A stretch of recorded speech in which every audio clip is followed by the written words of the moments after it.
This Starrcast show, just like all of our Starrcast shows, are available at adfreeshows.com. So you alluded to it earlier that, you guys were wrestling all over SoCal, but in June 10th, 2007, you guys make your Pro Wrestling Guerrilla debut. Yeah. And at the time, PWG wasn't that big, but it was still the biggest thing in SoCal. By far. It was our goal to get there. We knew that if we were ever going to make it out of SoCal, we had to get there first. Yep. So when we finally did wrestle there, we had so much anxiety over. I remember doing being well. so intimidated when Joey Ryan text messaged us and said, "Hey, listen, I finally got you guys booked." We're like, "Oh my God, we can't screw this up. Yeah. We can't screw this up." Because at the time, though, like if you were a Southern California wrestler, that was the goal. We looked at it as you're the best wrestler in California if you could wrestle there. And really, still to this day, it's the same way, you know what I mean? So once we got there, we're like, oh man, this has got to be good. And turns out we were going to run into some problems that night because our opponents weren't at the building. Do you remember this story? This was Chris Bosch and Scott Lost. Yeah. So we were wrestling those guys that night. We were planned to be like the opening match, but they were in Philadelphia maybe doing an indie. They had I think flight. They did travel CZW issues. or something. Yeah. So they had called Super Dragon, told them, hey, we're not showing up till way later. And when we found out, we're like, oh my God. Yeah, you guys went on like semi-main or something. Yes. Like you went like deep. Yeah. So we were scared to death. We're like, this is it. This was our first time to impress this audience. We're screwed. So I remember they actually called us from the plane. They had just landed, and the show was already going on. It was like 2 matches deep, and we were like, we don't even know what we're going to do out there. What the heck? We're screwed. So we actually started calling the match on the phone with those guys while they drove to the building. Yeah, and it's like LAX to the building was like a 45-minute drive in like okay traffic. Yeah. And They were literally getting dressed in the car, and they finally show up in like last minute. They showed up the match before. Yeah. So we were scared to death. And it ended up being great because we did like an 8-minute quick sprint, and Super Dragon loved it. He was impressed with how we handled the whole situation. So right away, he was like, all right, we could use these guys again. And we were so happy that it turned out good. yeah, and that was, I do have an interest in PWG, but I would say that was a very pivotal moment in your career. It was everything. Because just a couple months later, you guys wrestled on the undercard of the Battle of Los Angeles, and that was where you met Shima for the first time. Yeah, we were wrestling Los Luchas. Luchas, yeah. And we had performed, I think we performed More Bang for Your Buck for the very first time, where it was the stacked version, where it was top rope 450, top rope moonsault, and they were both stacked up on each other. Super spectacular. And the crowd loved it. And afterward, Shima comes up to us and he's just like, would you guys like to come to Japan? And we're like, oh my God, yes. We would love to. So he gave us a business card, and it took a little while to finally get everything moving with the visas and stuff, but we ended up going, I want to say, like 6 months later. Yeah, yep. And it was our first time in Japan, and we show up in Japan, and we're just culture shocked out of our minds.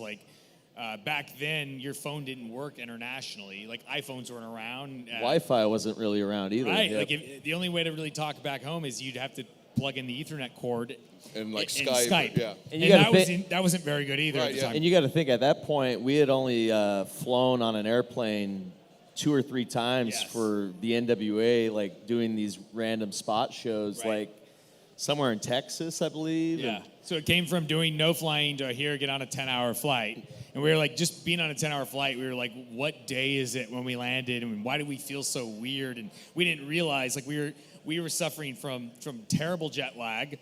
We couldn't sleep. And culture shock, and too. We were afraid. This guy, he's like, can I sleep in your room tonight? but he's 18. Yeah. And he's like, where are we? You know what I mean? And I was scared to death. We couldn't speak to anybody. We couldn't talk to anybody back home. I remember we landed. We got to the airport. No one was there to pick us up. And we didn't have a working phone. And we're trying to speak to people, and nobody knows any English. So we walked around the airport for an hour. And we're like, I think they forgot about us. Or we were like, finally- is this a big rib? Like, are we not really booked for Dragon Gate? Finally, Like, someone ran to us and said, Young Bucks, so sorry, late. I was, oh, thank God. Yeah. Thank God. And then once we wrestled, we debuted the next night at Cork and Hall. And once we got into the ring and we like did our thing, we were like, oh, this is just wrestling. This is what we do. Like, And that's where we happened to meet Pac. for the first time. Yeah, and he really took care of us big time. Like, he just showed us the ropes. But we were away from home for 5 weeks, and that guy had our back. Yeah, and we developed a friendship. We became best friends with him right away. At the same time, these two parallel careers are happening because our first tour of Dragon Gate, we find out about this weird, wacky guy who's from Canada who had a viral video out. Literally my next question. Okay. He was doing his very, very first tour of DDT, and his name was Kenny Omega. And Kenny saw our match on television, our debut match, and he was watching us, and he's like, these guys are cool. And at the same time, like a day later, we went into a Lawson station, and we saw a magazine, and we see this Kenny Omega guy's out here, and we're like, oh, wow, there's other foreigners out here? Because we couldn't speak to anybody. It was really just us and Pac. So we were like, we should, try to become friends with this guy, because who knows, And that was our first time ever even hearing really about Kenny. Which leads you into the next question. Yeah, Bob, yeah. right? So that was summer of 2008. You guys go over for Dragon Gate. You meet Pac. You meet Kenny Omega for the first time. And then on November 1st, 2008, a very special thing happened. Yeah, I got married. No, actually, Nick wrestled on the undercard of the 2008 Battle of Los Angeles. Nick left my wedding. That's a story right there. I still feel guilty for this, guys. I left my brother's wedding to go do a wrestling show. You know what, though? At that stage in your career, you're so hungry, and you can't miss shows. You just can't. Like, so I understood. Like, when he told me, he's like, listen, I got to leave. I'm like, you know what? Absolutely. Go do your thing. What'd your parents think? They were probably a little upset. But you know what's funny is that was when I met Kenny for the first time. Yeah. In person. Oh, that's right. Yeah, because he was on Yep. that night too. That was in Burbank. Yeah, and right away we had a connection. I remember Nick called me or texted me that night, and he's like, I hung out with this guy, Kenny, and we just hit it off. He's so weird, just like us. I think we're going to be friends. Like, he was so excited about that this. was the same weekend where there's a famous like viral clip of this like multi-man Battle of Los Angeles tag match where Kenny goes off the rope and the top rope snaps he goes back first and his head hits the concrete. Do you remember that? Yep, I remember. I was on commentary like 20 feet away from that. Yeah. Was it in Burbank? And I was in That was that the Burbank match. Armory. So we had to improvise the rest of that whole thing, and we all went running around the building. So and- this Burbank Armory, it had the main floor, but then there was these stairs, and there was like this second floor that went above that you could see from the hard cam, but it was just almost like a walkway.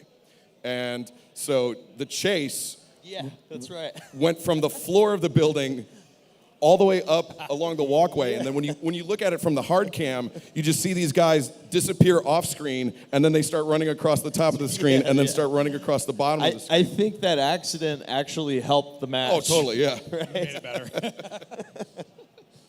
So you meet Kenny there. In a couple months after that, you go back to Dragon Gate for your final tour there. Did you know at the time it was going to be your final tour, or? I think we had a suspicion that it probably would be. Those tours were long, man. Like, Yeah, we were doing like 35-day tours. And you were living at the dojo, and yeah. It was was a tough. lot. We enjoyed it, but I think we wanted to do it on a more like part-time basis or come in for a couple of shows. That's just not how it worked at the time.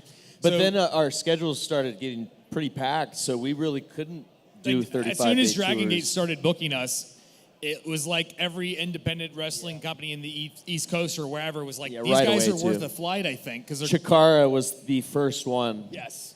Yeah, And you then guys, it was you and Generico as Team Yes. PWG Yep. in the King of Trios tournament. So our schedule filled up so much, and we were starting to, I mean, we weren't making much money, but T-shirts were starting to become a thing. At the time, it's funny to think about now, but like in 2008, 2009, hardly any wrestlers had merchandise. It just wasn't a thing. No. Well, because yeah. screen printing was so hard to get. It was so expensive, like the setup fees, Yeah. it would be like $250 up front. Yes. And then you have to pay for the Yep. blanks and all that stuff. All the And- colors and Yeah, stuff. Yeah, at that time, it really was only Colt Cabana, Chris Chris Hero. Hero, Joey Ryan, really, who had And like the T-shirts out. Steen and Generico were kind of starting right. to copy Yep. what Cabana was doing. Yeah.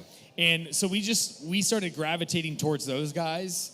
And for whatever reason, we just became really close friends. And they were like, you guys got to get your act together and start like selling merchandise. Like nobody's really doing it. And I'm telling you, there's a business for this.